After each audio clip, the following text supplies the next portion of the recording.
Anula Mali kunnafoni.net lajɛlibagaw bi an wulila ka se an balimamuso dɔ ma n'o ye Alima Traoré mécanicienne do Bakɔ Jikɔrɔni centre Arpac la bi a ka dɔgɔ muso minnu bɛ cɛ baara kɛ surtout ka kɛ mécanicienne ye aw ni ne an ka jɛ ka Alima Traoré lajɛ. Ne tɔgɔ ko Alima Traoré ne bɛ mécanicien de kɛ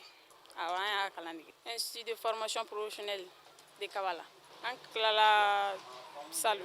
bon 2018-2019 an tilala bon an stage banna salu parce que an stage daminɛ stage dira ma 1 mois an stage daminɛ le 4 avril 2019 donc a banna 2019 yɛrɛ kɔnɔ donc san bɛ ka continuer ka baara kɛ yan fɔlɔ wa bon spécialement an m'a choisi an orienté ka taa yen nɔ wa école ye public ye quoi a waati ko an ka filière dɔrɔn de tun bɛ yen nɔ filière wɛrɛ tun tɛ yen an ye maître dɔ sɔrɔ donc ale ko a maître do plus a tila k'an conseiller quoi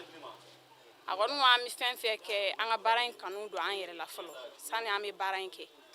donc n'an sera ka baara kɔni kanu don donc an bɛ se k'a kɛ donc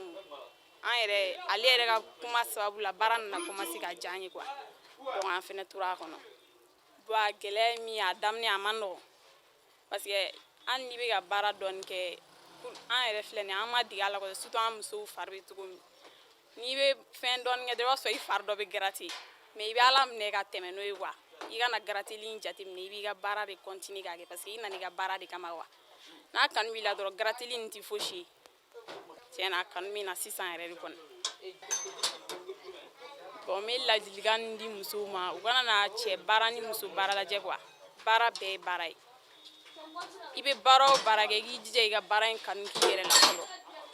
pour que i ka se k'a baara kɛ ni baara kɔni kanu t'i la dɔrɔn i tɛ se k'a kɛ wa i kana i farikolo lajɛ k'a fɔ n fari tɛ se ka nin kɛ n'i y'o jateminɛ baara la dɔrɔn i tɛ se ka baara kɛ i bɛ baara yɛrɛ ni baara kɔni diyara i ye dɔrɔn ne b'a kɛ o kɔni ne ka conseil k'o di musow ma bon an na kuma ni le début a tun bɛ ne gêner parce que hali ni n taara m'a fɔ cogo min n'i tun bɛ baara la i yɛrɛ mana cɛw ye i bɛ ka baara dɔ kɛ i bɛ kɛ cogo sugu dɔ la quoi est ce que ne bɛna se ka nin kɛ yan mais n'i b'u cɛ la u bɛ to ka dɔw yɛrɛ b'a fɔ karisa na nin minɛ i ka nin kɛ dɛ i nakun ye baara de ye donc nin minɛ i ka nin kɛ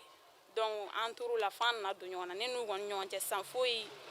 gɛlɛya t'an ni ɲɔgɔn cɛ an bɛ ɲɔgɔn bonya kulonkɛ bɛ yen wa u bɛ baaraw kɛcogo yira n na n'i yɛrɛ i dɛsɛra min na n'i taara min ɲininka dɔrɔn u b'a f'i ɲɛna a bɛ kɛ tan tɔ a bɛ kɛ tan tɔ bon ne si ye 22 ans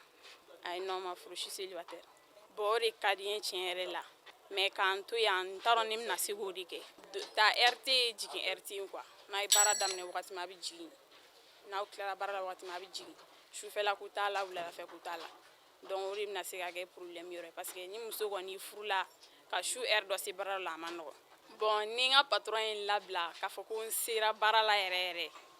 a ka di n ye n'a se bɛ n ye dɛ wa ni n y'a dɛmɛ sɔrɔ n ka n ka garage dayɛlɛ n yɛrɛ ye pour que n yɛrɛ fɛnɛ bɛ se ka kɛ don dɔ mécanicien ba ye quoi o de bɛ n kɔnɔ bon halisa n bɛ segin n b'o de fɔ musow ɲɛna 8 mars hokumu kɔnɔna na muso si ka n'i sigi k'i bolo da i yɛrɛ i sen kan bɛɛ ka wuli i ka dɔ k'i yɛrɛ ye baara ma bɔ baara la dɛ ne kɔni b'o kɔni fɔ musow ɲɛna ne tɔgɔ ye Nci Jara a bɛ courage b'a la minɛ i b'a bila fɛn caman na a b'a kɛ bon hali carter bɔ ni fɛn caman b'a la a yɛrɛ bɛ se k'olu bɛɛ k'a yɛrɛ ye quoi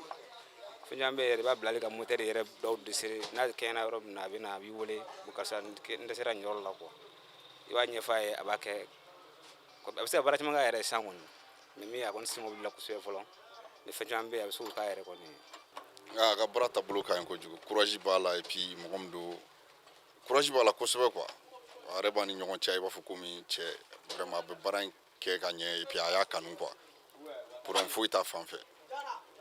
courage b'a la yɛrɛ de a kɛli la a ye caman dɔn et puis a lafaamuyali ka teli yɛrɛ a ye caman dɔn et puis a yɛrɛ ka teli ka ko faamu n'i ye fɛn fɔ a ɲɛna siɲɛ damadɔ dɔrɔn a b'a faamu quoi effectivement n sigara la parce que u mɔgɔ fila don n sigar'u la yɛrɛ de n ko de fait que u yɛrɛ ka mɔgɔ kumaba tɛ cogo min na n ko madalanin ninnu bɛ se k'a teni n ko n'u ye wagati dɔ kɛ u bɛ sɔn k'a bila quoi o kɔni a bɛ position min na a yɛrɛ de fɛn mécanicien kanu b'a yɔrɔ la yɛrɛ de a kɛlen bɛ ka a diyara a ye kojugu quoi parce que n'i ye fɛn fɛn kanu i tɛ dɛsɛ o kɛli la quoi et puis n'a ɲɛ f'i ɲɛna i ka teli k'a faamu a bɛ défaut misɛnmaninw caman dɔn k'olu dilan yɛrɛ mais moteur kɔni a tɛ se k'o dilan yɛrɛ fɔlɔ sinon a bɛ caman k'a la voilà hali bi a bɛ kalanso la o la toujours ne kɔni bɛ ladilikan d'a ma a ka courage sɔrɔ hali bi ka taa fɛ baara in kɔnɔna la quoi don dɔ la kɔni a bɛna nafa sɔrɔ a la i komi a yɛrɛ min fɔ ko vraiment n'ale kɔni tora la o de ka d'a ye hali n'a furula a ka continuer n'a ye o de ka d'a yɛrɛ ye donc vraiment a ka courage sɔrɔ toujours a kalali la quoi. bon n bɛ ka ladilikan min kɔni d'a ma a ka sin ka continuer a ka baara la n'a dɔn a bɛ se ka a kɛ n'a fanga ye a k'a kɛ n'a fanga ye ka ɲɛ n'a yɛrɛ bɛ dɔn a kɔni bɛ se ka ko caman kɛ ladili bon. An balimaw an bɔra ka Alima Traoré lamɛn sisan an bɛ jɛ ka dugawu k'a ye Ala k'a bolo mɛn a ka baara la an b'a fɔ aw ɲɛna aw k'an bɛn diɲɛ waati wɛrɛ.